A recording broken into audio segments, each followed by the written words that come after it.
a minha... Vocês conseguem me ouvir bem?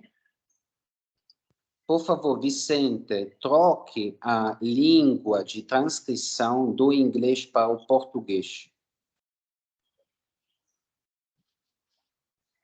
Como faz isso, professor? Talvez não, eu posso fazer. Já vou fazer. Tá. Beleza, pode continuar.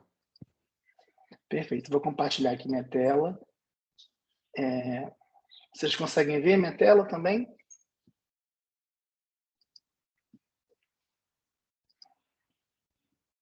Tá vendo a tela, né, pessoal? Perfeito. Aqui. Meu estudo, então, né, foi orientado pelo professor Alexander Rochdorn. Meu estudo foi sobre o estresse e as estratégias de coping dos brasileiros durante a pandemia de coronavírus, né? No contexto histórico da pesquisa, a gente tem que, em dezembro de 2019, o Dr. Wen Liang, ele reportou a respeito de um novo surto de SARS na cidade de Wuhan, né, na província de Hubei, na China.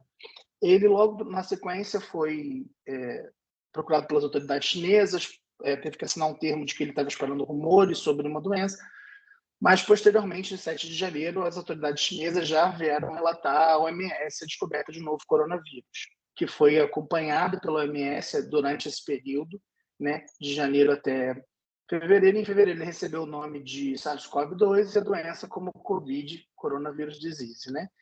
E em março, finalmente, com o alcance do vírus no mundo, a OMS reportou como pandemia e solicitou uma enfática ação global no combate ao vírus. A gente tem que o SARS-CoV-2 é um vírus transmitido por gotículas expelidas pelas vias aéreas dos infectados durante fala, tosse ou espirro, né? Então, por isso, o combate ao vírus se deu através do distanciamento e isolamento sociais, o uso de máscara no convívio social e um incentivo à higienização pessoal também. E as autoridades sanitárias ao redor do mundo inteiro reforçaram a necessidade de isolamento social para a contenção do contágio, né? Essas medidas de contenção do contágio, elas por si só já foram fatores ansiogênicos para a sociedade, né, como a diminuição da interação, o temor do contágio, o decréscimo do poder aquisitivo das famílias. O período pandêmico também por si só pode manifestar diversas manifestações psíquicas na população, e também a infodemia, né, a quantidade e a qualidade das informações sobre os vírus, né, e demais informações a respeito de tratamentos, e isso tudo também é um bombardeio de informações que causa também um fator ansiogênico. Aqui vamos fazer uma breve análise do conceito do estresse, né? Ele se origina nas ciências exatas, que é a carga máxima que um corpo suporta antes de se romper, né? Na Revolução Industrial, a mudança da população do meio rural para o meio urbano precarizou as condições de moradia, trabalho e alimentação, ocasionando uma mudança nos hábitos da população. E aí o fisiologista Claude Bernard, ele entendeu que, observando esse fenômeno, que os seres humanos eram capazes de buscar adaptações para a manutenção do bem-estar, né, a despeito das condições externas que vivenciavam. E o Walter Kalman aproveitou esse conceito da manutenção do bem-estar e denominou como homeostase interna. A homeostase interna é o que vai basear o modelo biológico da síndrome da adaptação geral do Seeley, né? Posteriormente, o Seeley cria o modelo trifásico do estresse, né, que é o alarme, resistência e exaustão. O alarme sendo a primeira reação ao estresse, né, quando o corpo se prepara para uma reação. A resistência à exaustão é a permanência do fator estressor e o corpo já não conseguindo mais dar conta do retorno à homeostase interna. Então, essa resistência e exaustão, elas são fases que já representam um certo adoecimento da pessoa, né? Em uma avaliação cognitiva, em 1975, com as críticas da comunidade acadêmica, né, da ciência, ele incluiu a avaliação cognitiva na percepção do fator estressor no modelo do estresse dele. O Lazarus e Folkman, em 1984, afirma que o estresse possui bases orgânicas e fisiológicas processadas pela pelas funções cognitivas e cria um modelo interacionista, né? O Bianchi também, em 1990, afirma que é uma alteração interna ou externa ao organismo que requer uma adaptação para uma homeostase interna. E o Monat e Lazarus, eles diferenciam o estresse em 3 tipos. O sistêmico, em 1991, o sistêmico fisiológico, que contempla todo esse estudo do Seyle, né, que é em relação à fisiologia do corpo. O psicológico, que envolve a função cognitiva da percepção do estresse. E o social, que envolve as alterações externas, né, o ambiente externo ao organismo. O contexto da pandemia no Brasil. Retornando aqui para a pandemia, o primeiro caso nosso foi em fevereiro, e a gente teve uma ausência de testagem, tá, e falta de incentivo ao isolamento social. Então, por isso, os números podem ter sido subdimensionados, principalmente nessa primeira fase da pandemia. O conflito entre as orientações do Ministério da Saúde, do Presidente da República, as desigualdades sociais, as dificuldades econômicas, as parcas intervenções do Estado, isso tudo pode ter dificultado para a implementação das medidas de contenção efetivas no Brasil.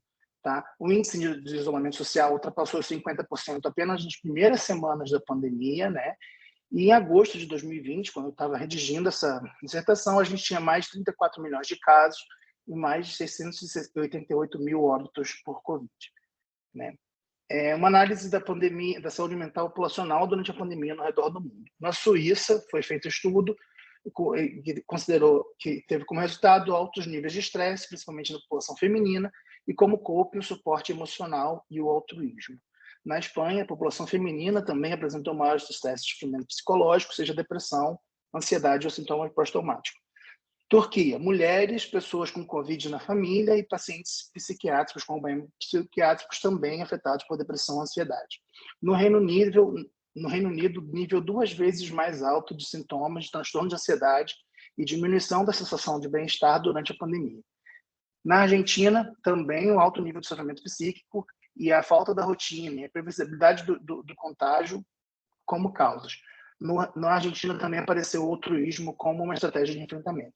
E no Brasil a gente teve pelo menos duas grandes pesquisas, que foi a do Bezerra e a da Lippe, que o estresse foi decorrente do isolamento social e maior em pessoas de menor renda, e nível elevado também de estresse entre desempregados, a instabilidade política, a contaminação de pessoas da família, a incerteza sobre o futuro e sobrecarga de acúmulo de tarefas laborais e domésticas como principais causas de fatores estressores.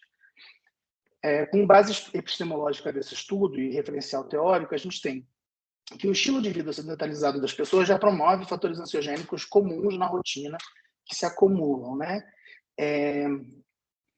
Os comportamentos e as atitudes humanas em época de digitalização, elas podem ser compreendidas como tendências sociais, por meio das tendências sociais. As atitudes, elas guiam o comportamento, gerando senso de consistência e autoestima, pertencimento e aceitação, que é o conceito do Perry et al. E a publicidade das mídias, e com isso a gente tem que a publicidade das mídias, as medidas de prevenção de contágio, podem ter ocasionado uma tendência à diminuição da circulação das pessoas. A gente observou isso no estudo, e por isso que a gente coloca, então, que apesar da gente ter todo esse conflito político em relação às medidas de prevenção, toda a questão de pertencimento da sociedade, os comportamentos por tendências sociais e a força da mídia nas relações, ela tem essa questão da presença da diminuição da circulação das pessoas. A influência social, né? A pandemia como um comportamento mudando o comportamento das pessoas para um alcance de um objetivo favorável a si e à sociedade. A cognição social, que é a inclusão de hábitos distintos aos usuais no cotidiano, com a finalidade de manter-se a salvo e seguindo as orientações das autoridades sanitárias. E aí a gente tem a questão da virtualização das relações, que já vinha acontecendo, mas se tornou mais intensa nesse período da pandemia. Então, ela viabilizou a análise do estresse no interior dos lares durante a pandemia. Como objetivo do estudo, a gente teve como verificar a existência do estresse autodeclarado na sociedade brasileira e as estratégias de coping adotadas durante a pandemia. Em nível individual, observar as situações que mais ajudaram e as que menos auxiliaram no enfrentamento à pandemia. Tá? Como método, a gente concebeu esse estudo como duas pesquisas transversais, exploratórias e com triangulação metodológica. Triangulação metodológica porque foram usados dois instrumentos quantitativos e um instrumento qualitativo. O instrumento quantitativo, o inventário de sintomas do estresse da LIP e o Brief Cope do Carver. Instrumentos qualitativos, situações que mais ajudaram e que menos ajudaram no enfrentamento da pandemia, um breve texto que as pessoas relataram ao final dos inventários. E um questionário sociodemográfico que, então, serviu de comparação com as variáveis, né? No inventário de sintomas da LIP, a gente tem, descrevendo um pouco os instrumentos, a gente tem 3 quadros que se relacionam com a fase do estresse. Primeiro quadro, 15 itens de sintomas psicológicos e fisiológicos nas últimas 24 horas, que faz seu alarme. Segundo quadro, 10 sintomas físicos e 5 psicológicos na última semana, que é resistência. E o terceiro quadro, com 11 sintomas físicos e 11 psicológicos vivenciados no último mês, que se refere à exaustão. Tá? A confiabilidade do instrumento, da validade interna do instrumento, obteve alfa de Combrach de 0,91. E, posteriormente, a LIP dividiu a fase resistência entre fase resistência e quase exaustão. A resistência mais próxima ao alarme foi considerada resistência e a quase exaustão mais próxima da exaustão. Mas, a partir da alarme, da fase resistência, a partir da fase de resistência, ela já apresenta uma possibilidade de danos à saúde do organismo, né? E o Brief Cope. No Brief Cope, a gente tem uma adaptação do Brief Cope ao português por Paes Ribeiro e Rodrigues, que foi usado. São 28 sentenças que apresentam as ações de enfrentamento agrupadas em 14 dimensões, né? É uma escala do tipo Likert, em que as pessoas afirmam o valor 1 como a que mais tem feito, né? Que não tem feito de jeito nenhum, e a valor 4 como tem feito bastante. Na versão em português, a dimensão 8 apenas, que teve consistências internas com valor de alfa de Combrach abaixo do valor de fronteira, que é o 0,6, e as dimensões que são observadas em enfrentamento ativo, planejamento, uso de suporte emocional, religião, reinterpretação positiva, autoculpabilização, aceitação, expressão de sentimentos, negação, autodistração, desinvestimento corporal, comportamental, uso de substâncias, álcool, medicamentos e humor. Os aspectos éticos dessa pesquisa. Os aspectos éticos dessa pesquisa eles foram levados em consideração na Resolução 510 de 2016, que desobriga o registro no CEP-CONEP, né, de pesquisas que é um aprofundamento teórico de situações que surgem espontaneamente, contingencialmente na prática profissional, que é o caso do Covid, né? Os participantes assinaram o termo de consentimento livre esclarecido e, nesse termo, contava canais de auxílio em que foram disponibilizados os contatos dos psicólogos pesquisadores e os locais de busca de auxílio quando fosse necessário, em caso de necessidade. Tá? Amostra e coleta dos dados, a gente tem a divulgação. A coleta dos dados foi feita através de divulgação de link via internet, com aplicativos de mensagens e redes sociais, tentando abranger a maior parte da população possível. Tá? A participação restrita a ter maior de 18 anos, ser maior de 18 anos, estar no Brasil no momento do combate à pandemia e ter acesso à internet. Na primeira pesquisa, a gente de abril a junho de 2020, 704 respostas válidas. E a segunda, a amostra dividida em 78% mulheres e 21% homens. Na segunda pesquisa, de março a junho, a gente teve, de 2021, a gente teve 324 respostas válidas, tá? Com a amostra dividida entre 85% mulheres e 15% homens. Então, as análises dos dados, como é que elas foram feitas? A gente fez uma análise de contingência, tá? Em cada uma das pesquisas e entre ambas as pesquisas, análise de resíduos padronizados ajustados para, então, verificar se teve realmente significância estatística nas relações de contingência, as análises de razão de chance para verificar a possibilidade da manifestação do estresse nas variáveis sociodemográficas e o teste de trade de amostras independentes, comparando as médias das estratégias de coping em ambas as pesquisas. Na parte qualitativa, a gente teve uma classificação hierárquica descendente, representada por meio de um dendrograma, análise fatorial de correspondências, representadas por meio de um plano cartesiano, e a análise fatorial simplificada, representada por meio de nuvens de palavras. Os resultados aqui a gente vai ver que a primeira pesquisa de abril a junho de 2020, a gente teve 51% dos participantes informando que não apresentando nenhum sintoma de estresse e 49% dos participantes apresentando sintomas de estresse. Aqui, na segunda pesquisa, de março a junho de 2021, a gente tem, sem estresse, 36% da população da amostra e 64% com estresse. É importante a gente ver aqui que nessa parte do com estresse, na 49%, 0% era fase alarme. Todos os 49% estavam em fase de resistência, quase exaustão ou exaustão, que são fases preocupantes para a saúde. E nessa parte na segunda pesquisa, 6% estavam com nível de alarme, né, na fase alarme. O restante todo na fase de resistência, quase exaustão. Então, é muito baixo também a relação das pessoas que estavam com a fase alarme nessa segunda pesquisa, e a maioria delas já tinham um estresse que apresentava um sintoma de comprometimento, né, de saúde. E a análise de razão de chance indicam que a possibilidade de apresentar estresse na segunda pesquisa aumentou 2 vezes em relação à primeira pesquisa. Aqui a gente mostra um gráfico, né, em que o roxo é a parte do estresse medido na população durante a primeira pesquisa e o cinza é o estresse na população na segunda pesquisa. Tá? As mulheres, aqui a gente consegue definir bem uma categoria. Aqui. Na primeira pesquisa, as mulheres em união estável ou solteiras, né, da geração Z, né, desempregadas, apresentaram os maiores níveis de estresse nesse primeiro momento da coleta de dados. As mulheres apresentaram quase 3 vezes mais chances de apresentar, 2,8 vezes mais chances de apresentar estresse que os homens nesse primeiro momento da pesquisa, nessa primeira coleta de dados. Né, a mesma coisa a geração Z, que é quase 1,5% de chance em relação a apresentar os millennials e a geração X, né? E desempregados em relação a aposentados, quase 5 vezes de apresentar, 5 vezes mais chance, razão de chance de apresentar. Na segunda pesquisa, essa parte cinza aqui do gráfico, a gente não consegue identificar um perfil que esteja menor no estresse ou que esteja maior no estresse.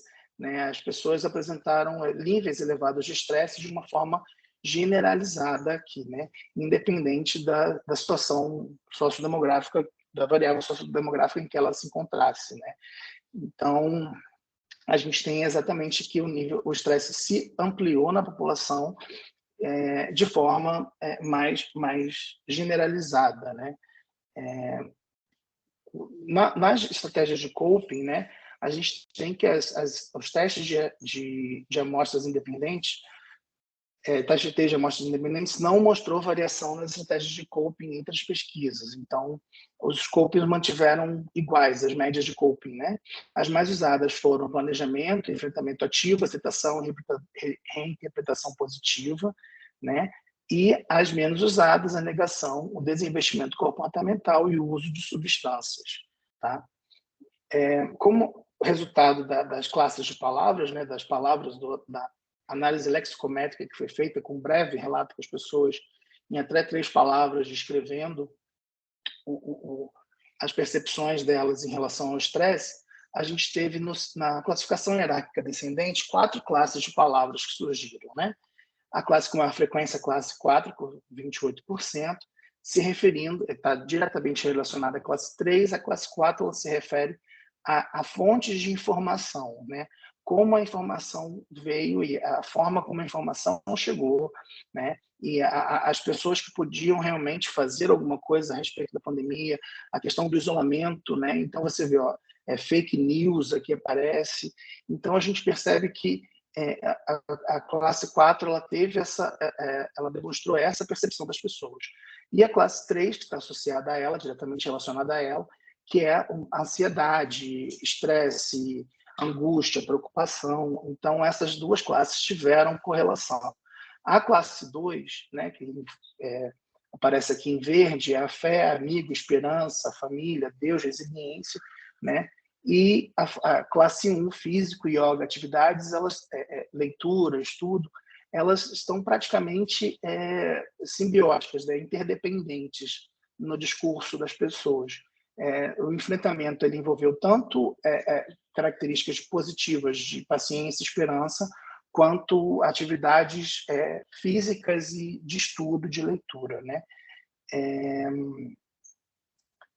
Aqui a gente percebe um pouco mais, né? Aqui a classe 4, aqui embaixo, a classe 3 aqui em cima, elas estão mais dispersas, mas elas aparecem no canto esquerdo do plano cartesiano.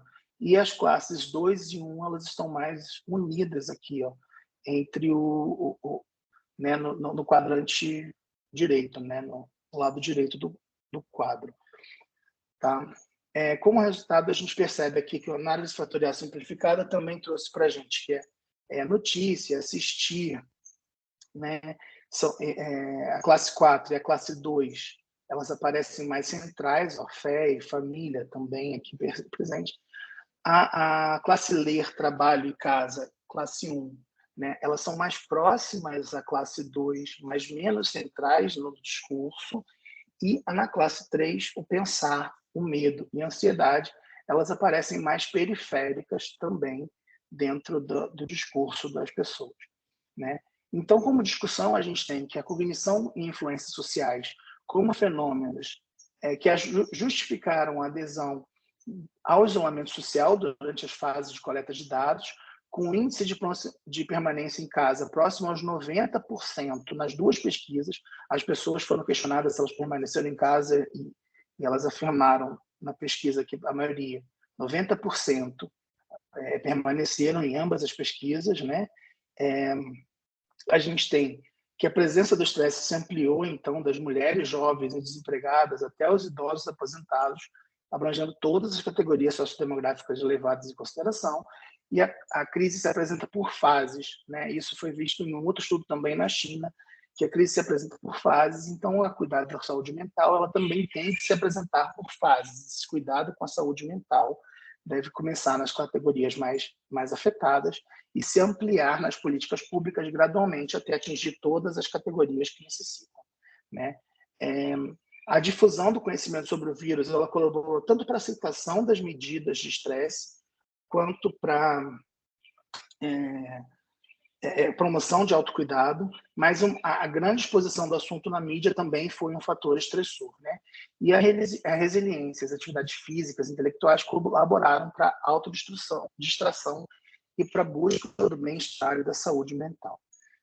A desigualdade social da população brasileira se manifestou nos acessos e nas privações durante esse período pandêmico, né? Isso foi bastante claro em outras pesquisas, né? E na nossa, a gente percebeu que os desempregados tiveram maior estresse no primeiro momento, né? Que necessitava uma ação bem mais enfática da população. E também a gente tem aqui a ausência de políticas públicas efetivas, inviabilizando o autocuidado das classes sociais menos favorecidas e ampliando as diferenças sociais, tá?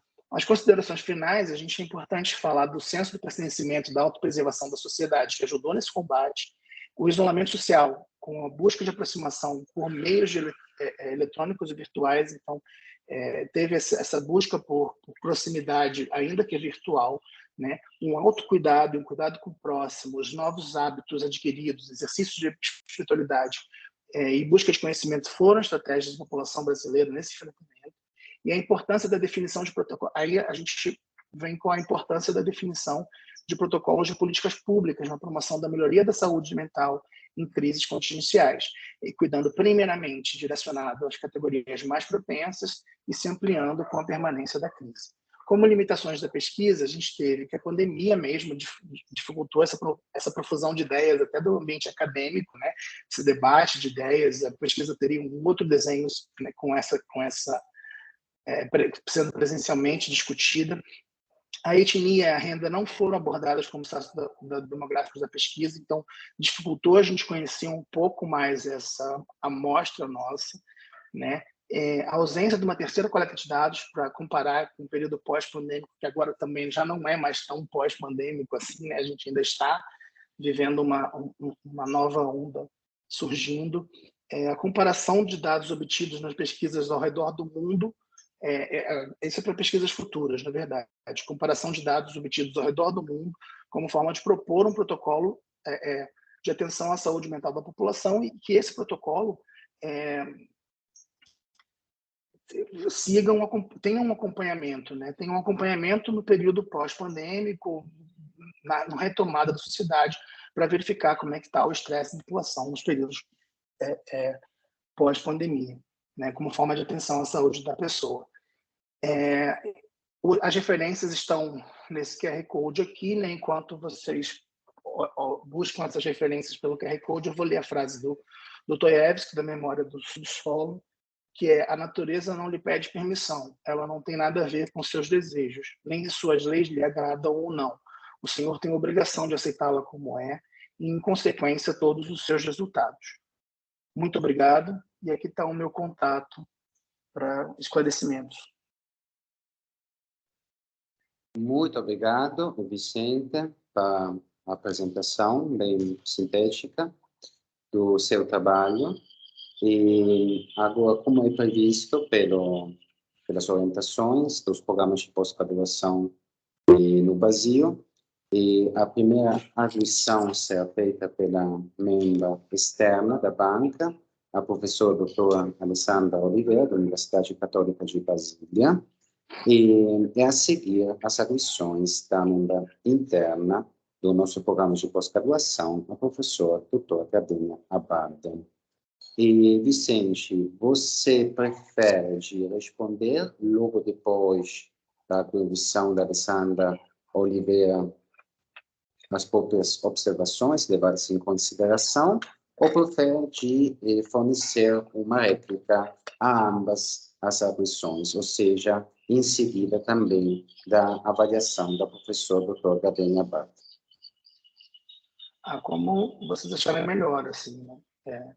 O que você já acha melhor, professor Alessandra e professor Gardenia? Por mim, ele pode responder no final, porque às vezes podem ser questões, eu acho que são questões simples, mas ele pode fazer um aglomerado para respostas, e tanto faz. Pode ser, Vicente? Você responde no final? Eu acho que, né? Pode ser, perfeito. Perfeito. Então, vamos dar começo às arguições e vamos começar, como já falei, com a professora doutora Alessandra Oliveira. Boa tarde a todos. Boa tarde, professor Alex, Vicente, professora Gardenia e aos convidados presentes. Queria agradecer o convite por estar aqui nessa banca, né? O assunto que o Vicente traz para nós nessa tarde é um assunto de extrema relevância. Vicente, eu gostaria, se você puder, ou acompanhar na sua dissertação, ou se você quiser compartilhar, porque eu vou fazendo as observações e o que eu questionar, se você quiser, como você vai responder depois, eu vou te mandar também as sugestões para que você discuta com o seu orientador. E aí eu acho que vale a pena você ir acompanhando ou você compartilhar, tá bom? Então, vamos lá. Aqui, em relação ao seu título, quando você me deixou algumas coisas do nosso português, né, quando a gente está lendo, ainda por isso essa cobrança de uma avaliação do nosso próprio português, quando a gente fala. Quando você diz que os trens e as estratégias são dos brasileiros, a gente quer entender de uma maneira geral, né? E aí, ao longo da sua dissertação, eu vou colocando algumas coisas que eu queria que vocês refletissem se realmente é de brasileiros ou dos brasileiros, ok? É uma coisa que me deixou um pouco na dúvida durante o decorrer da sua dissertação, tá? E aí, queria te parabenizar pelo seu agradecimento à ciência, a gente comentou muito isso, às vezes a gente não vê o aluno a mostrar a importância que a ciência transforma as nossas vidas, né? Mas o seu tema não tem nem como fugir disso, como você falou, que é tão atual, a gente está vivendo realmente esse momento ainda. é um momento que não acabou, né? Na verdade, não acabou, a gente estava comentando sobre isso, mas a ciência é essa transformação aí na nossa vida, e você mostrou claramente que gostou muito do seu tema, que tentou aí fazer ao máximo dentro, é um tema muito amplo e que se a gente poderia ficar aqui 2 dias discutindo, que ainda iriam faltar coisas, né? Bom, vamos lá no seu resumo. Quando você, se você está acompanhando aí, quando você fala que as estratégias de coping resultaram constantes em ambas as pesquisas, sendo o planejamento e o enfrentamento ativo as estratégias mais adotadas. Eu sugeri aqui que você tirasse as estratégias que você repetiu e colocasse um ponto depois de adotadas. E aí você começasse a negação, o desinvestimento comportamental e o uso de substâncias como o álcool ou medicamentos foram as estratégias menos utilizadas. Aí gostaria que você revisse essas frases, ok? E aí ficou muito extenso, e eu acho que dá para você fazer uma quebra aí, e não repetir as estratégias. Depois você diz aqui, a ampla difusão de informações confiáveis e a promoção de uma melhor acessibilidade econômica também são, e aí ficou também são essencial. O também, você não disse nada anteriormente, então eu acho que você pode tirar esse também e o essenciais, né? Tem alguns errozinhos aí no português. Para a manutenção da saúde mental populacional. Aí vem suas palavras-chave. Hoje nós temos sido muito cobrados em que as nossas palavras-chave ou descritores sejam do DEX, né? E aí eu até coloquei aqui vou te mandar um print da página, e não tem estratégias de coping. Ou você tem estratégias de enfrentamento, a única que tem com coping está coping religioso e espiritual. Ou você tem estratégia enfrentamento espiritual, enfrentamento religioso e estratégia de adaptação. Aí, olhando, eu sugiro que a que realmente está ligada ao seu é estratégias de enfrentamento ou estratégias de adaptação. Então, eu acho que precisaria... você vai ser cobrado quando escrever seu artigo para que tenha um descritor dentro do DEX, ok? Eles não estão aceitando fora. E aí não combinaria essa estratégias de copy. Bom, o seu abstract aí você provavelmente vai corrigir, né? E a gente também pede que sejam com o nativo da língua inglesa. E aí vamos para os seus elementos pré-textuais aqui. Uma coisa que, isso não é só na sua dissertação, a gente passou muito por isso, são as nomenclaturas. Você começou a falar no seu primeiro slide, mas é interessante aqui, você vai precisar padronizar. Eu vi várias nomenclaturas aqui, isso está sendo comum, mas a OMS já tem, né, tem um documento que foi revisado 31 de maio de 2021, depois se você quiser, mas está fácil de acessar. Então, você tem vários termos. Pandemia por coronavírus, pandemia de Covid-19, pandemia da Covid-19. Só que coronavírus não é nome próprio. Então, você vai rever seu texto todo, porque você escreveu de várias formas, tá? Então, eu vou te mandar aí os padrões. E quando você coloca, ou você põe pandemia por coronavírus ou pandemia de coronavírus, mas se for da Covid-19, aí com todo em maiúsculo. E não só como Covid, como você pôs sem o 19 também, tá? Então, assim, eu não pontuei aqui os locais, mas você vai rever seu texto, porque está escrito de várias formas e não tem um padrão, tá? A outra coisa, o coronavírus, quando você usar como C minúsculo. Aí eu vi durante o texto que você usou com C maiúsculo, quando você trata lá nas suas classes do que você usou no Iramutec. Aí você tem que definir também com o artigo que você usa anteriormente, se você está citando a classe ou se você está citando realmente o vírus. Se você estiver citando o vírus, vai ser minúsculo. Mas eu vi lá também que você fez uma confusãozinha no texto. Então, você defina quando for a classe e quando você estiver falando do vírus, ok? Tudo bem? E a outra coisa, Perfeito, a própria nomenclatura, às vezes eu falo rápido, qualquer coisa, você pode me pedir para repetir. A nomenclatura do vírus. Então, isso também foi comum, porque alguns trabalhos sobre a Covid, os autores usaram SARS-CoV-2, coronavírus, e aí você também fez isso no seu texto.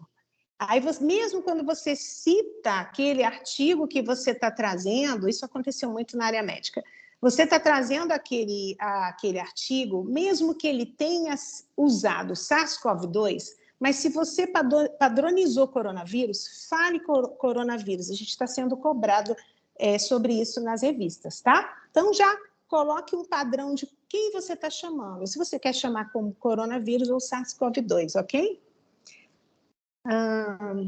Aí você aqui, um elogio, porque você colocou bem a sua trajetória ali na apresentação, tá, do seu texto.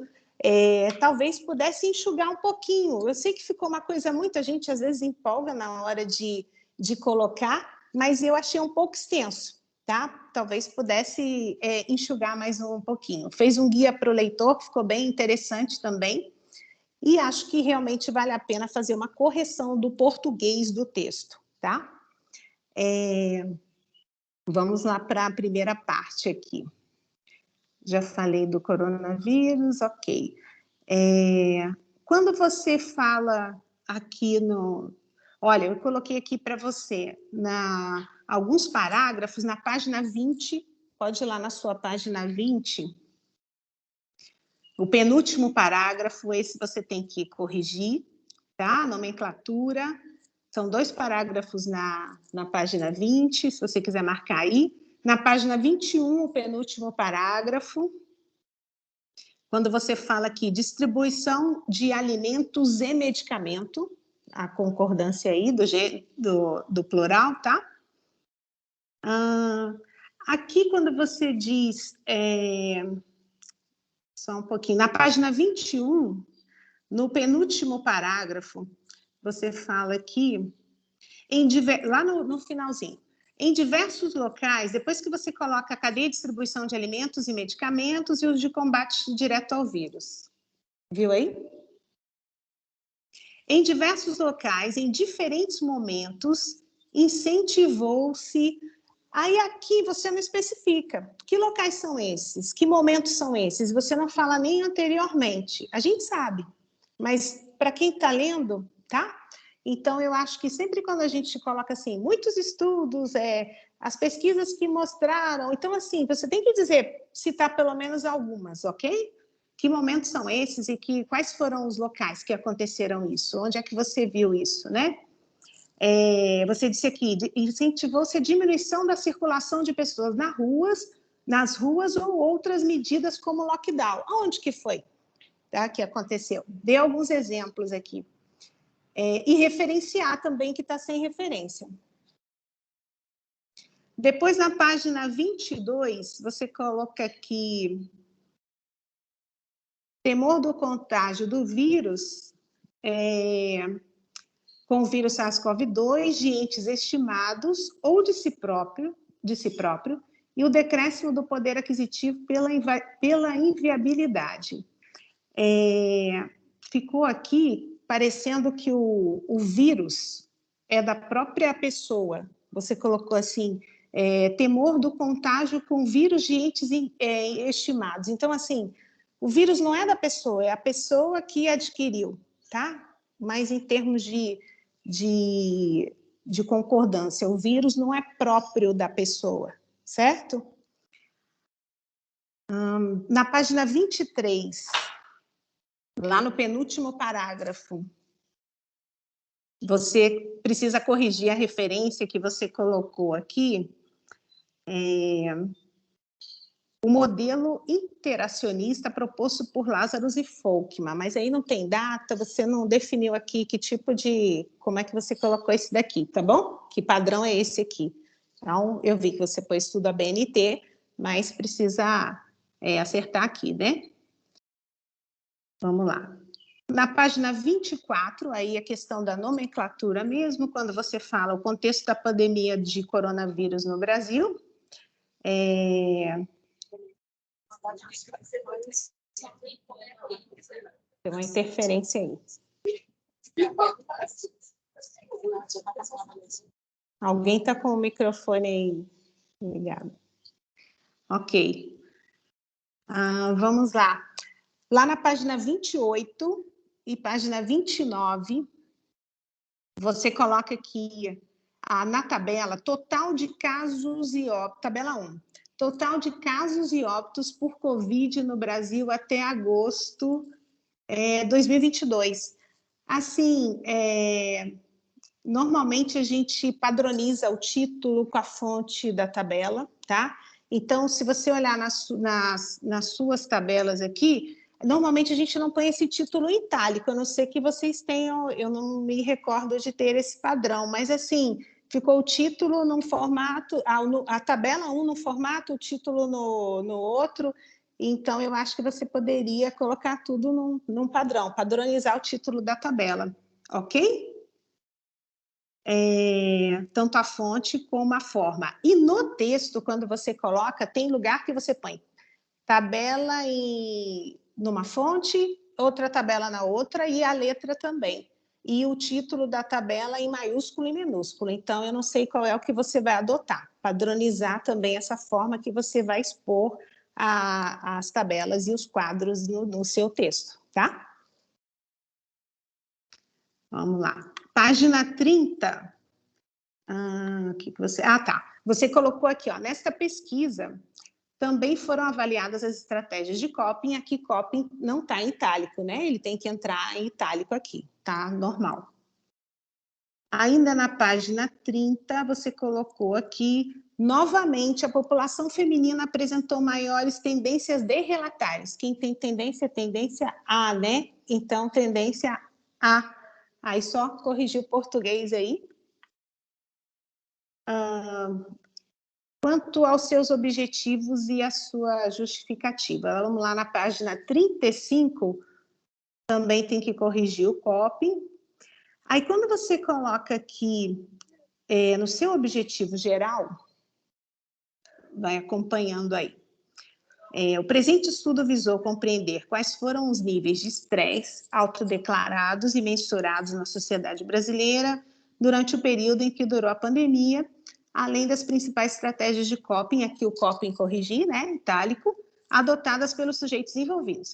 Aí você vem com essa frase aqui, foram também observadas as situações que mais auxiliaram e os que menos auxiliaram no enfrentamento do período pandêmico. Deu a impressão que essa estava meio fora do lugar aqui, ou você transforma essa frase em qual foi o seu objetivo, né?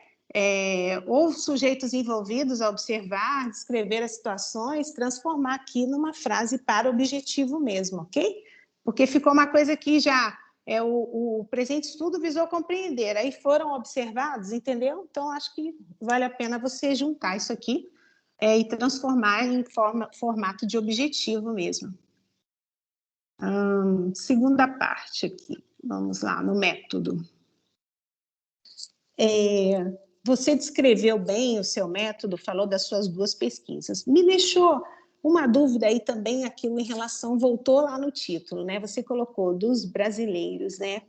Mas como que você fez o cálculo da sua amostra? Quanto que você esperava atingir de respostas na sua amostra? Por mais que esse seu número, somando as 2 pesquisas, o seu número seja um número válido, significante, mas como é que você chegou a isso? Certo? Mesmo se tratando de sintomatologia, mas você tá representando a população brasileira. O seu texto está falando ali dos brasileiros. Aí, mais uma dúvida para mim. De brasileiros ou dos brasileiros? Quem é essa população que você está estudando? Ok? Aí eu coloquei algumas coisas aqui que você tem que padronizar do coronavírus de novo, que em várias partes do texto ficaram diferentes, né? Você colocou aqui ambos, lá na página 38, alguns lugares ficou com cacofonia. Dá uma lida de novo para você trocar algumas palavras para o som, né? A cacofonia, que é aquele som feio quando você junta duas palavras. Então, alguns lugares aí ficaram com cacofonia. Eu vou te mandar também no texto aonde tem, tá? Vamos ver aqui uma coisa. E a nomenclatura dos anexos, também na página 38. Você colocou diferentes de um anexo para o outro, e parece que você trocou. Primeiro você pôs o anexo 2 e depois você colocou o anexo 1. Então, os anexos têm que vir ordenados, tá bom? Dá uma olhadinha aí. Você colocou como anexo 2, acho que está na página 38, dá uma olhadinha. Quando você coloca ambos os instrumentos foram juntados em um único questionário com a finalidade de mensurar a variação dos níveis de ansiedade de estado e estresse. Essas coisas tem que dar uma corrigida, entendeu? Dá uma lidinha, melhora isso, decorrente da pandemia do SARS-CoV-2. Aí aqui você colocou o anexo 2, mas ele veio primeiro do que o anexo 1. Então, no texto, você vai precisar trocar isso aí. O anexo 1 está lá na página 44, tá? E o anexo 2 ficou na 38. Aí depois você revê isso. Que mais aqui? Dessa página aqui, ok. Aí vamos lá para a página 40, nos instrumentos. Você falou do ISSL, o Brief Scope, e você falou escala de Likert com E a mais. Não tem aquele E na escala de Likert, é Likert.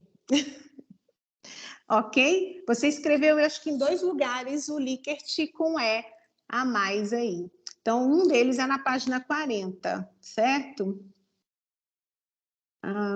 Lá na página 41, você coloca, eu acho que é no finalzinho, perto onde você fala da tabela 3. Posteriormente, as ações são classificadas em 14 dimensões, que contemplam 2 sentenças cada. As dimensões e as ações correspondentes estão dispostas na tabela 3. Tá vendo? Aí aqui você colocou tabela 3 com T maiúsculo e o 3. E depois, aí você padroniza, porque aí você vê se você vai colocar números romanos ou números cardinais, aí você vê como fica, conforme expostas em Paes Ribeiro e Rodrigues. Aí aqui essa referência também não é desse jeito, aí você vai colocar direitinho como que é a referência com o ano direitinho na BNT. Vamos lá para a página 44. Aí aqui é onde você fala da amostra, e aí eu te pergunto como o cálculo da amostra. Uma sugestão aqui que eu tinha para você ver com o Alex depois por exemplo, eu gostaria de ter visto aqui quantos habitantes tem o nosso país, como que ele é dividido nas regiões. Você falou aqui, você está lidando com participantes acima de 18 anos, então são participantes adultos, mulheres e homens, né? E você, assim, não disse para nós quanto se espera da população acima de 18 anos? Que número total é esse que nós teríamos durante a pandemia? Como está a nossa pirâmide, né? Como é a nossa pirâmide demográfica? Como é que está a distribuição da nossa população? Por que isso? Porque você mesmo usou lá nas suas limitações que são regiões diferentes, com níveis socioeconômicos diferentes, mas você não mostrou onde é que tem isso para a gente no texto. Então, assim, eu senti falta de como é isso, como é que é a nossa população, onde é que ela está distribuída, quantos habitantes nós temos acima de 18 anos, que é o seu universo aí, dentro da nossa população de 200 milhões de habitantes, ok? Para a gente ter uma ideia do que representam esses seus 1.000, deu total de 1.000 e pouquinho, né? Entrevistados somando as 2 pesquisas. Eu fiquei, assim, querendo entender isso. Eu acho que... Aí vocês vejam se ainda cabe colocar aqui, mas foi uma coisa que eu senti falta, tá? Para saber se realmente essa representação da sua amostra... E aí, quando você caracteriza a sua amostra, você colocou lá, realmente, morador do país, acima de 18 anos, né?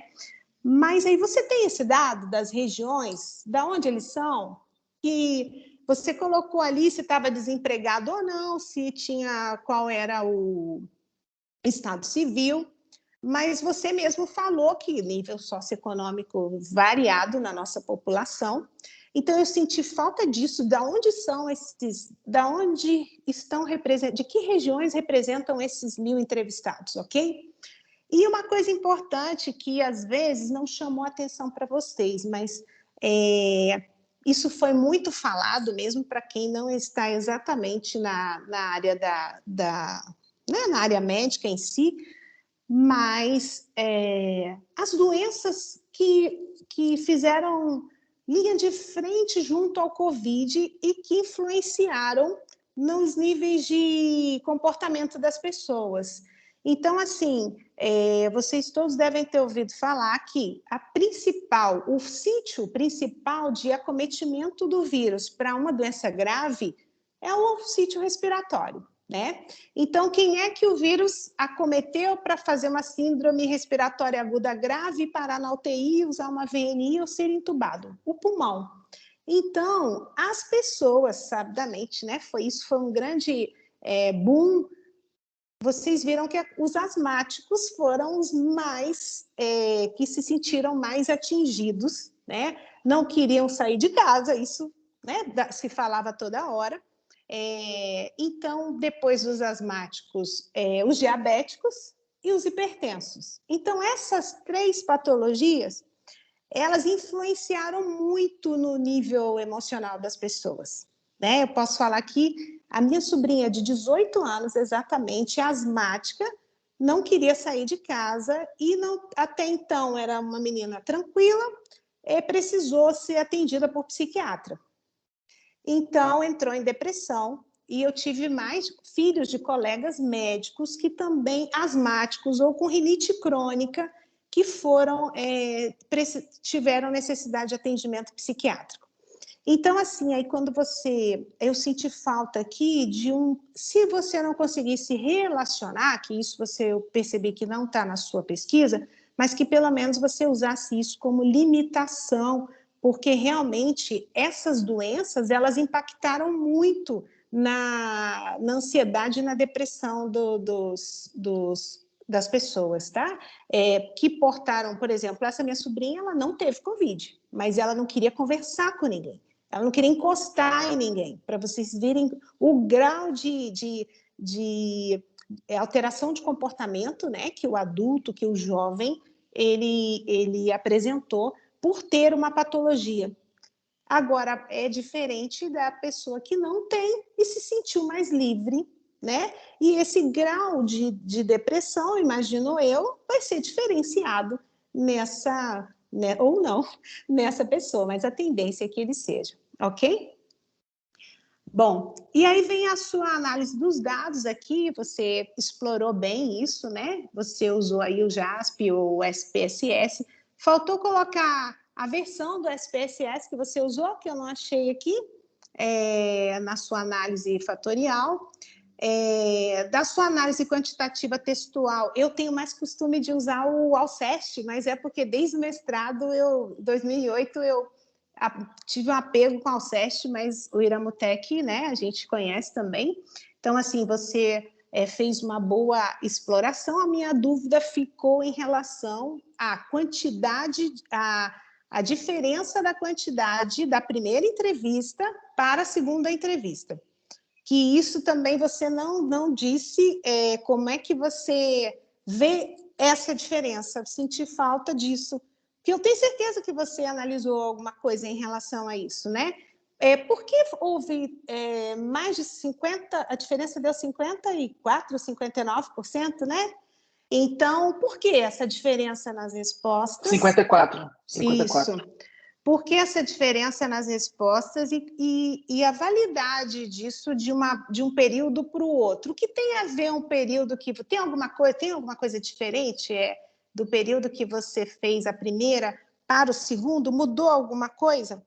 Então, assim, você até comentou algumas coisas aí de informação, de vacina, do que tinha, mas, assim, é uma diferença muito grande de resposta, né? Estatisticamente, isso, como alterou isso para você? Eu acho que falta um pouquinho falar mais sobre isso, ok? Bom, e aí dos seus resultados, né? É engraçado que como eu vivi muito isso, então eu ia lendo e falava assim, puxa vida, é exatamente o que a gente viu, principalmente quando você fala aqui, não vou ficar discutindo cada um, porque senão vou tomar o tempo de todo mundo aqui, mas é muito interessante. Mas você falou uma coisa aqui que eu vivo muito, né? Sem filhos menores, com as pessoas que não tinham filhos menores de 17 anos, né? Você colocou aqui que essas pessoas tinham 1,5 mais chance de apresentarem sintomas de estresse do que as pessoas com filhos. Os filhos trazem bastante estresse, assim, né? Essa experiência de passar, né, com os filhos talvez sensibilize mais as pessoas. Eu não vi você discutindo isso, mas é um fator aí que, se você encontrar, pode te acrescentar aí. Bom, algumas variáveis aqui que me surpreenderam são sobre a presença de o estresse em idosos acima de 60 anos, sob cuidados dos respondentes na mesma residência. Isso é uma coisa que, olha, para trabalhos futuros eu acho que dá para explorar bastante, tá? Até porque aí vem a construção desse cuidador. Quem é que estava cuidando? Então, aqui entram outras variáveis. Então, isso, cada um, como eu trabalho com cuidador também, então a gente se surpreende, mas por isso que precisaria. Aí eu senti falta aqui de conhecer quem era esse respondente, né? Da onde ele era, que nível que ele tinha. Por isso que essa minha cobrança com você aí de saber quem é esse participante, quem é que ele representa dentro da nossa população, né? Assim, nesse sentido aí de região, de nível. Bom, e você comparou bem as pesquisas, você mostrou aqui da geração Z, isso é o que a gente está vendo aí, é o pessoal de 20 e poucos anos a 30 e poucos anos, né? Essa geração Z, ela tem sido muito cobrada por nós. A geração, né, que não liga muito, talvez, para as coisas, não tem tanta responsabilidade como a geração anterior. Então, assim, é uma geração muito criticada, né? Daí, da geração Z para frente, tem sido muito criticada. Então, assim, eu imagino que tem vários N motivos aí para ter um aumento de estresse nessa geração. Pela própria evolução, são vários fatores aí. Você não aprofundou nisso, mas era uma coisa esperada para esse resultado. As suas análises das estratégias, né? Você mostrou bem. Eu gosto muito desse dendrograma aí com as classes, né? Ou categorias. Você relacionou e isso bate muito a visão aí, o impacto da mídia, né? Como o Alex falou, da infodemia. Isso tudo tem feito ainda na nossa população todas essas influências que a gente tem observado, como as pessoas encaram, né? O medo, o crédito, as pessoas às vezes não sabem mais no que acreditar pelo tipo de informação que é passada. Então, ela veio forte aí nessa classe 4, né? Então, mostrou uma coisa que a gente vive bem isso. E as suas limitações você colocou aqui, mais uma vez eu te chamo a atenção, você colocou devido às desigualdades sociais do país. Então, assim, que regiões são essas? Da onde vêm essas pessoas que responderam? Fiquei curiosa aqui. As patologias associadas, que eu te falei, acho que vale a pena você colocar aí também, tá? Rever suas referências, dar uma olhadinha lá para acertar ali alguns locais no texto que você precisa colocar e ver o padrão das referências. Mas, tirando isso, olha, foi um trabalho, assim, maravilhoso. Gostei muito, dava para ficar discutindo aqui o dia todo. Eu queria também ter visto já o seu artigo, para a gente dar uma olhada aqui, o que você já estava pensando em escrever. A gente tem colocado já nos resultados da dissertação, já pelo menos um esboço do seu artigo, que aí a gente poderia já ver como que você alinhou isso na escrita, entendeu? Já já deve ter começado, né, Alex? Já está aí montando o seu artigo para a gente ter uma ideia de sugerir, de revista e tal, de publicação. Como você não colocou aqui, então eu não vou falar nada por enquanto, tá? Mas tem muita coisa aí para você colocar aí num bom artigo, descrever bem aí com o seu orientador, e eu vou estar à disposição que vocês precisarem aí, que é um tema muito legal. Ok? Muito obrigado, professora Alessandra, pelas suas atribuições, muito detalhadas, muito pontuais. Nós, com certeza, vamos implementar tudo o que foi levado em consideração pela sua avaliação para uma melhoria do trabalho do mestrado Vicente Moraes. Passamos agora para a visão da memba interna da banca, a professora doutora Gardênia Abrantes, e, por favor, possa expor as suas avaliações. Bom, então, boa tarde a todos, todas e todes. E também queria, agora, nesse momento, agradecer o convite, Vicente e Alex, para estar aqui com a professora Alessandra nessa banca. Isso, para mim, me honra muito.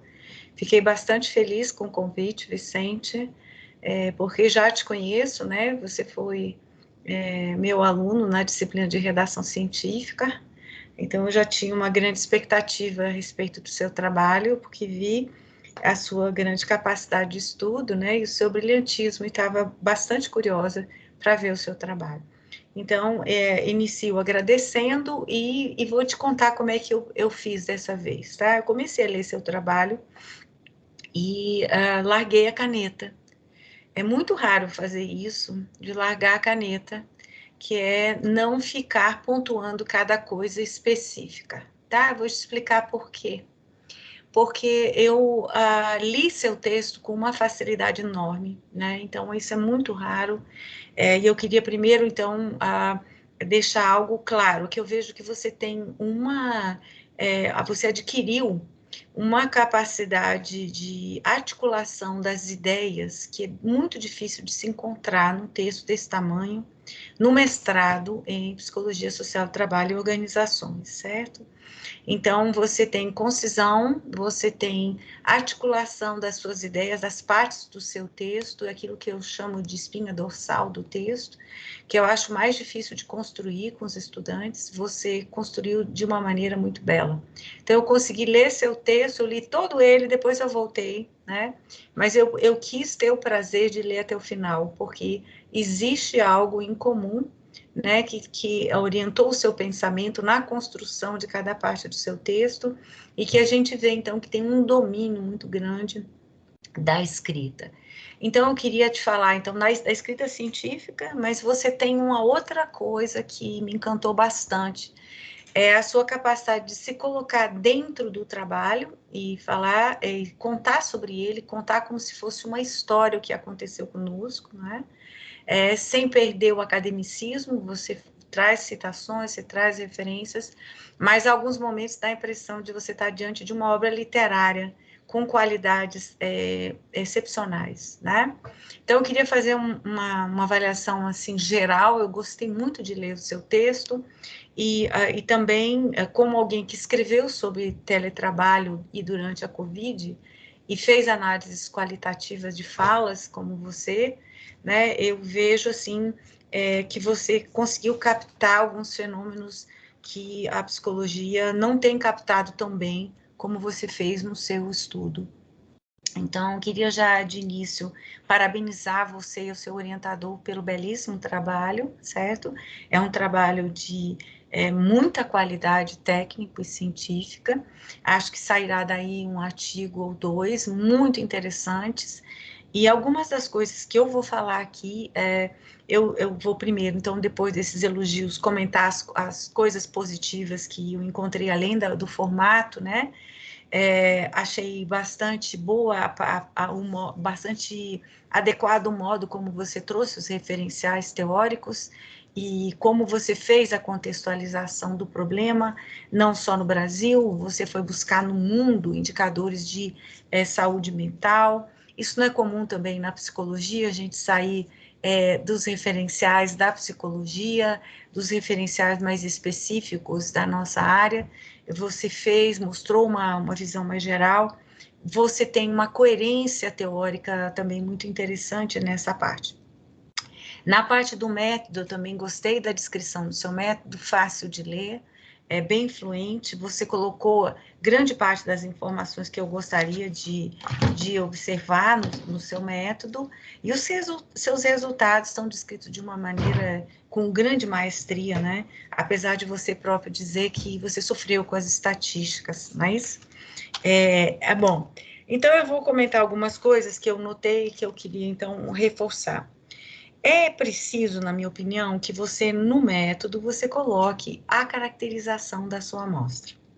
Eu até parei para pensar, será que ele pensou que não precisaria caracterizar a amostra porque todas as comparações de grupos foram feitas com características sociodemográficas?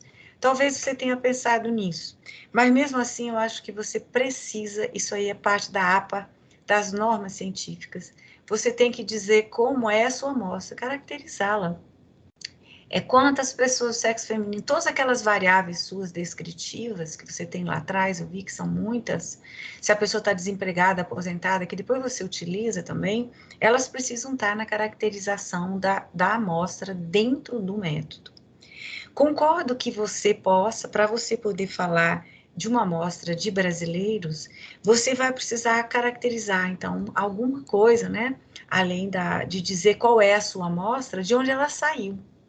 E aí eu concordo plenamente com a professora Alessandra que é preciso acrescentar um parágrafo em que você vai buscar no IBGE qual o percentual de pessoas nessas faixas etárias que a gente tem no Brasil, nas questões de sexo, e também as questões de emprego, né? Que você tem ali um pouco a situação. Não tem de salário, então a gente não pode falar, você não vai poder concluir nada sobre desigualdade, talvez você tenha, não sei, você tem poucos dados financeiros que possam dizer qual a classe socioeconômica, né, dessas pessoas. Mas você tem escolaridade, tem muita coisa. E um parágrafo em que você traga uma ideia de onde essa população geral do Brasil, como é que essa sua amostra, se ela tem ou não tem alguma semelhança, por exemplo, na proporção de gênero masculino e feminino, proporção de escolaridade, se ela é ou não diferente da amostra geral do país. Eu acho que sim, né? Você deve ter uma amostra mais escolarizada do que o que se tem no país. Isso vai te ajudar a interpretar os resultados. Então, eu acho que valeria a pena você colocar uma caracterização da população e depois escrever, isso faltou para mim também, você dizer que a sua amostra é por conveniência e disponibilidade.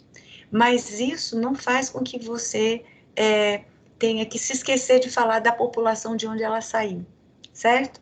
Então, você pode dizer que foi por conveniência, as pessoas aderiram voluntariamente, etc., que você não fez amostra aleatória, então você não tem um estudo que possa ser generalizado para a população. Isso não tem nenhum demérito, isso não diminui a importância do seu trabalho.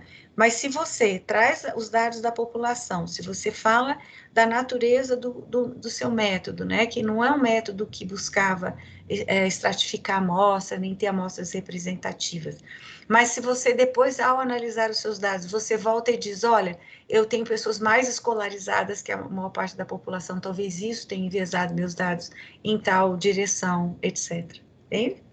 Então, eu acho, a sugestão é bem clara, assim, um parágrafo para isso, também ao definir sua metodologia, eu acho que você poderia colocar um parágrafo falando que você tem um método misto, né, qual e quant, e você tem, só tem a triangulação, porque você tem um método misto, e você tem uma coisa que é muito rara, você ter dois momentos de pesquisa usando questionários, você não tem medidas repetidas para as mesmas pessoas, né, mas você tem dois momentos de pesquisa, eu acho que talvez um parágrafo em que você fizesse uma descrição da metodologia, da estratégia metodológica, para que você aí possa botar os autores, né, Creswell e tal, aqueles que indicam que para esse tipo de fenômeno extremamente complexo, é importante ter qual e quant. É importante ter mais de um momento de pesquisa, porque a gente estava, o estresse por natureza, né, eu diria, um fenômeno que muda com o tempo, com a passagem do tempo e com a mudança das situações. Então, se justifica o método que você utilizou, só acho que você poderia colocar um pouco mais de qualificação para ele ao acrescentar essas informações aí. Outra coisa que eu notei, que eu acho que você precisaria inserir, é olhar as escalas originais da LIP e a escala do COPE, Brief COPE, né? Das duas, e trazer mais que o alfa. Hoje, as publicações, elas exigem mais do que o alfa. As cargas fatoriais, a porcentagem de variância explicada. Por que é importante a gente saber disso? Vou te dizer por quê. Da LIP, eu notei que provavelmente, e ela é muito utilizada, essa escala, não é, Vicente? Ela deve ter muito mais indicadores de validade de conteúdo, validade empírica, psicométrica, do que talvez essa outra do Brief COPE. E ela, tanto é que você conseguiu fazer distinções muito interessantes usando a escala da LIP, e menos distinções com a do Brief COPE, certo? Então, no método, o que eu sugiro? É que você busque lá nas pesquisas que usam a escala, os outros indicadores de validade, assim como carga fatorial, outras coisas além do alfa, que o alfa é muito, como é que eu vou te dizer, ele não capta a qualidade psicométrica do instrumento. E quando ele capta alguma coisa ruim, que é o que eu queria colocar para você do Brief COPE, ele tem lá uma coisa um sinal de alerta com a 8ª dimensão, que é um alfa de 0,60, certo? E aí, aquela dimensão, por exemplo, ela já dá uma dimensão que a gente tem que desconfiar dela, certo? Desconfiar porque se tem problema de consistência interna, certamente ela tem, de qualidade da explicação daquele conjunto de variáveis para o construto, né? Da relação daquelas variáveis com o construto da 8ª dimensão. Então, por quê? Então, o que é a minha sugestão líquida e certa, assim, é que você coloque mais informações sobre os dois instrumentos. Eu entendo que você deve ter mais evidências da LIP e talvez menos do Brief COPE, porque ele foi adaptado para o Brasil, foi adaptação transcultural. Isso pode ter afetado a qualidade da escala final, viu? Certo, pronto. Então, escreva um pouco mais sobre essas questões, porque depois quando você apresenta os resultados, né, essa 8ª dimensão está lá como se ela fosse, lá no Brief COPE, como se ela fosse da mesma qualidade das demais.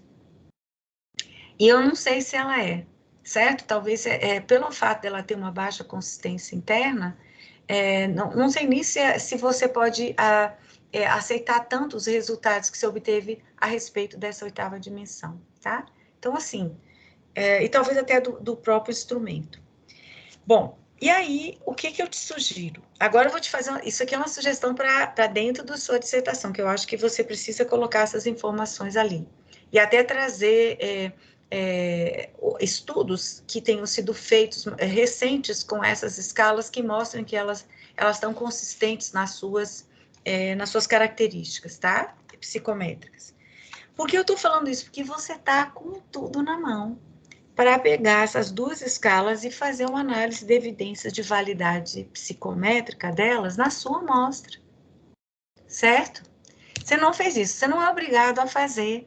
Por isso, você precisa dizer quais são as evidências e quão robustas são as evidências de que as duas escalas que você usou não precisariam de uma busca de evidência de validade dentro da sua amostra, ok? Por isso que eu sugeri, na sua dissertação, vá lá e mostre que as suas escalas são seguras, são muito boas. Bom, aí quando você for publicar, você não vai ter saída. Você vai precisar buscar evidências de validade dentro dessas suas escalas, dentro das suas amostras, certo? Como você aplicou nos dois momentos, você tem uma amostra de 1.000 e poucas pessoas. Eu vi aqui, dá para sobrar de fazer uma análise exploratória, e no caso você pode fazer confirmatórias, porque você já tem evidências anteriores de uso dessas escalas e teorias bem robustas por detrás delas. certo? Estou te falando isso, então, para a sua publicação, eu entendo que você vai ter que aguentar um pouco mais a análise estatística, porque eles vão perguntar, mas e daí? Por que você não buscou se essas escalas estão medindo o que se propõe a medir nas suas amostras, né? Ok? Então, para a dissertação, eu não acho que tem exigência nenhuma de você ter que fazer agora essas análises, não. Mas para a publicação, eu acho que você não publica, pelo menos em revistas de psicologia, eles vão querer que você mostre evidências de que esses instrumentos funcionaram bem na sua amostra também. Bom, a escala Likert também, eu notei que tem esse errinho do nome do Likert em todas elas. A questão da análise de dados, sim. Na descrição da sua análise de dados, eu acho que é lá na página 45, eu queria que você falasse um pouco mais sobre como você fez a análise de razão de chance, o odd ratio, né? Que você fez, que é uma maravilha. Eu entendi muito bem as suas análises de que quadrados e tudo, as suas tabelas de contingência, como você fez, eu achei extremamente interessante.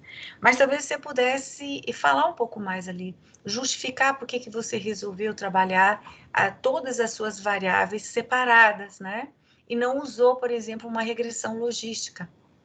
Ou, então, uma análise de cluster, não sei, outra análise multivariada. Eu só queria que você colocasse um parágrafozinho explicando ali por que você resolveu pegar cada variável separado e cruzar com as suas variáveis de interesse, que eram o estresse, né?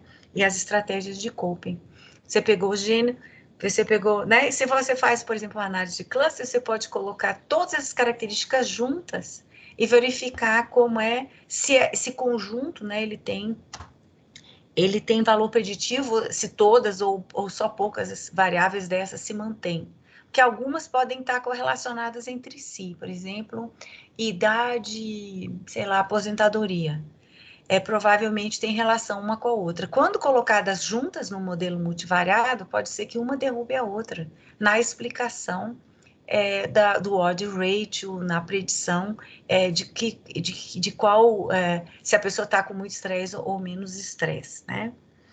Então, assim, em suma, o que eu estou querendo te dizer só é que eu achei ótima, inclusive adorei o fato de você fazer as análises para cada variável sociodemográfica e laboral. Achei que foi muito interessante isso, mas existem outras estratégias. Então, para você defender, põe um parágrafo lá dizendo por que você escolheu fazer separadamente, certo? Eu acho que isso é bem interessante e acho que você deve manter para o artigo separadamente. Só justifique. Escreva lá um parágrafo sobre isso. Bom, quanto à questão dos seus resultados, eu acho que você tem resultados de grande relevância. Eu penso que você poderia falar um pouco mais sobre as implicações dos seus resultados. Você não precisa generalizar, mas eu acho que nós estamos num momento em que o que você tem ali é muito valioso.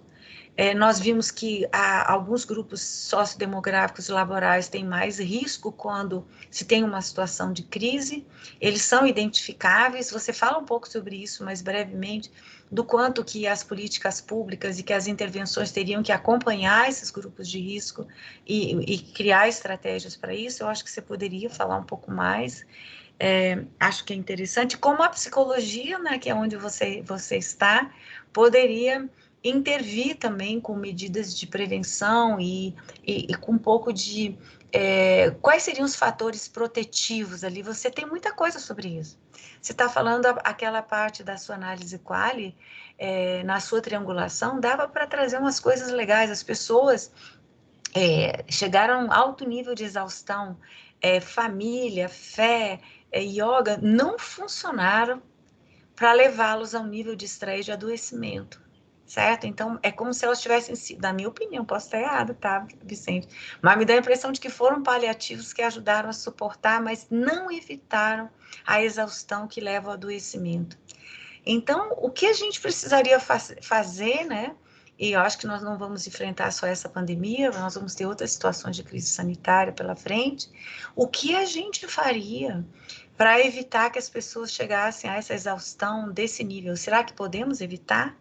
Né? Agora, com certeza, esses paliativos que as pessoas utilizaram informalmente, sem talvez muito apoio técnico, né, de profissionais de saúde e da psicologia, as tenham levado ao máximo da exaustão, né? Que é o que você observou. Eu fiquei impressionada com a situação 2. As variáveis sociodemográficas, os grupos de risco, desapareceram, a gente não precisava mais olhar, era quase todo mundo, um percentual altíssimo, com alto estresse, com comprometimento de saúde, né?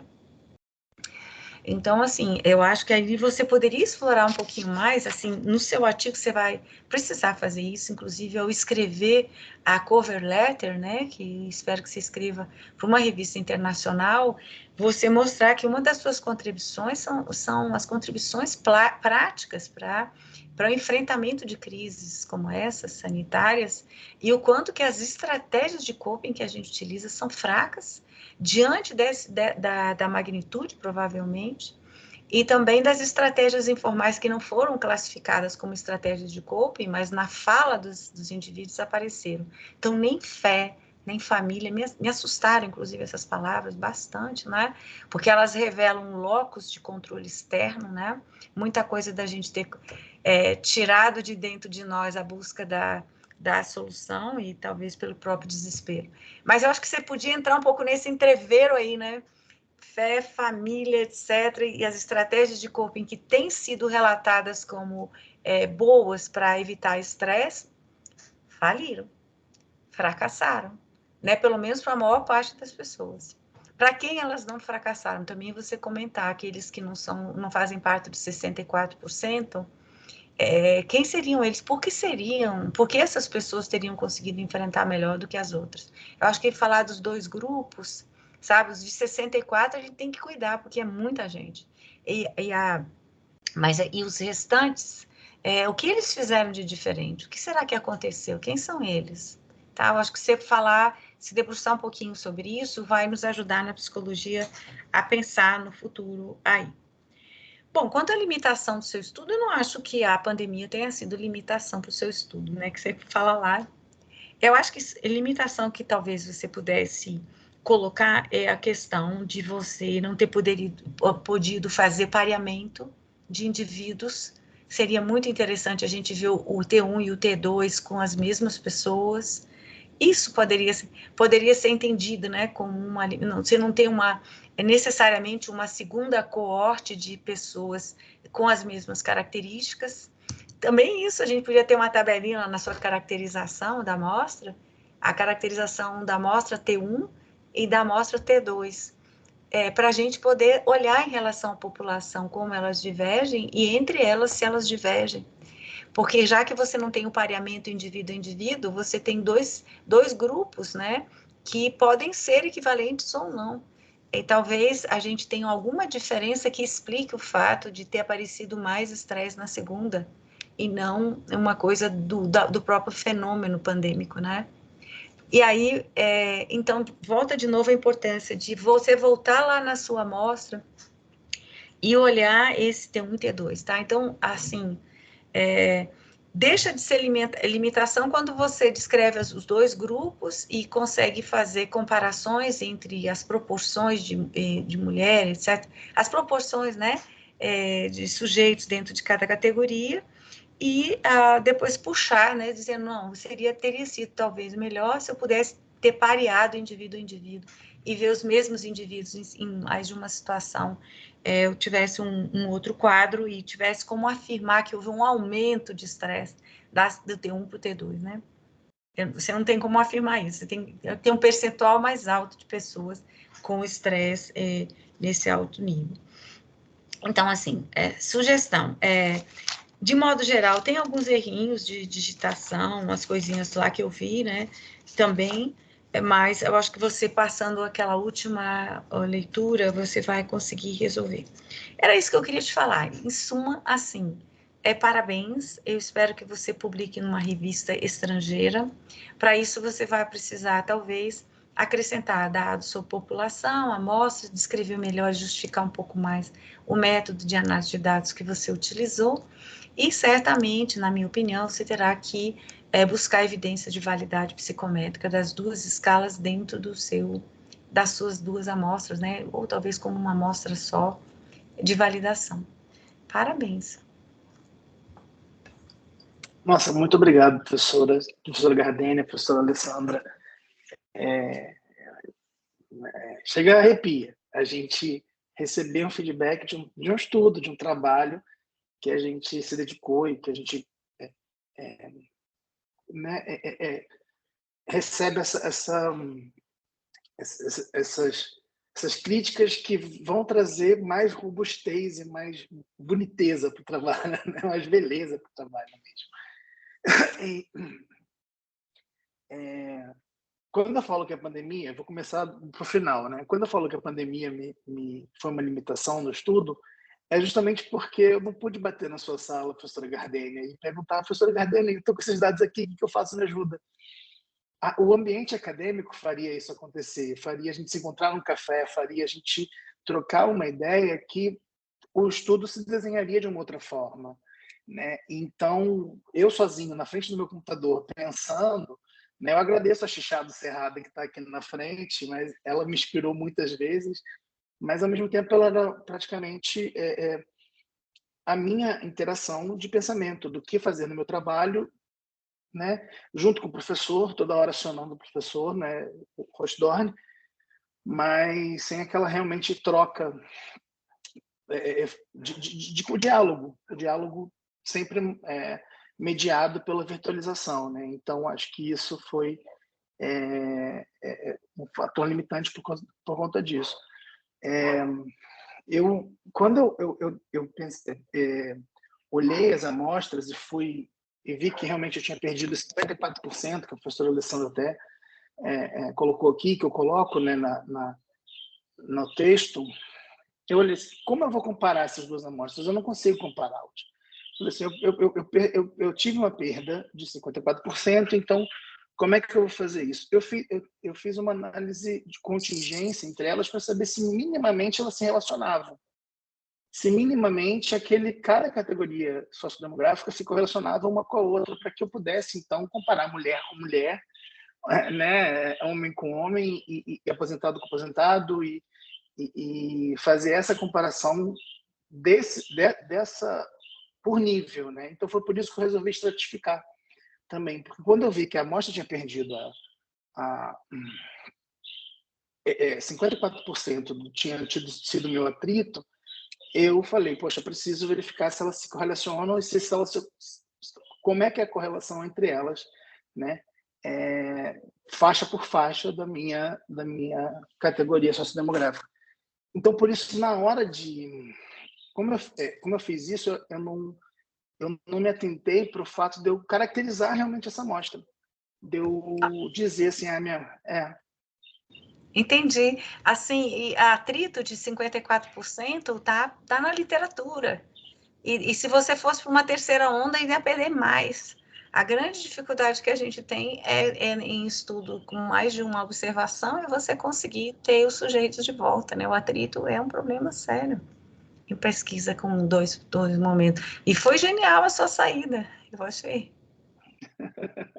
Foi a saída que eu me achei. Eu falei, eu estou com duas amostras aqui, como é que eu vou comparar essa amostra? Então, deixa eu comparar categoria por categoria, ver o que elas significam dentro daquela amostra. Então, o quanto de mulher tem naquela amostra total.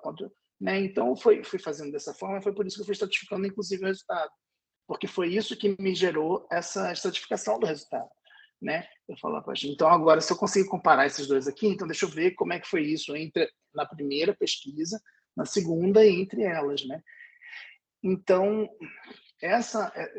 eu acreditei que, na verdade, nesse momento eu não conseguiria dar um passo além. Ficou difícil para mim definir quem era essa amostra também, porque eu só consegui estratificar ela, eu consegui estratificando ela ponto a ponto e não no geral, generalizar quem é essa amostra, quem é a característica dela, não ficou muito claro para minha percepção, né?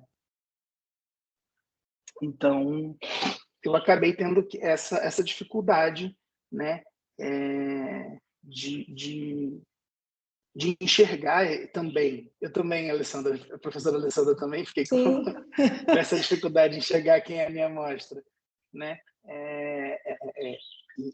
E ver, entender, assim, porque eu tinha a estratificação dela por estado, mas isso também me dizia muito pouco, porque eu não sabia exatamente daquele estado qual a classe social que aquilo atingiu, né, quem eram aquelas pessoas daquele estado. Realmente, no mapa não me dizia muita coisa. Então, eu também não olhei para essa diferenciação regional, né, essa diferenciação deles. Eu acredito que agora, eu entendi como um convite, professora Gardeni, a gente analisar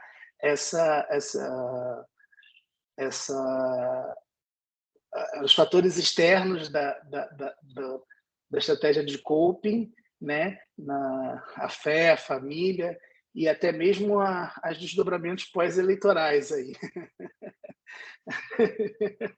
Eu entendi como um convite de um estudo. Uma bela parte, se a gente pudesse encontrar no café, né? Mas, assim, eu vejo que é simples a solução sobre a questão da amostra, você descreve a amostra, pega as duas amostras e descreve, faz uma tabelinha. É tão simples que aí eu sei que você estava num raciocínio complexo, não conseguiu ver isso, mas põe as duas tabelinhas lado a lado, sexo, idade e tal. Você já fez os cruzamentos, você já viu que elas eram comparáveis, né? Então, pronto. Mas, assim, de qualquer forma, você precisa dar essa visão. E também falar em relação à população geral, Sim. que aquilo corresponde. Você não tinha intenção de ter a amostra estratificada, nem de fazer um estudo aprofundado dessas características. Você tem uns objetivos claros, seu estudo não era para aprofundar nisso, mas é obrigatório falar de quem são seus sujeitos, certo? Tem mesmo. Perfeito. Obrigado.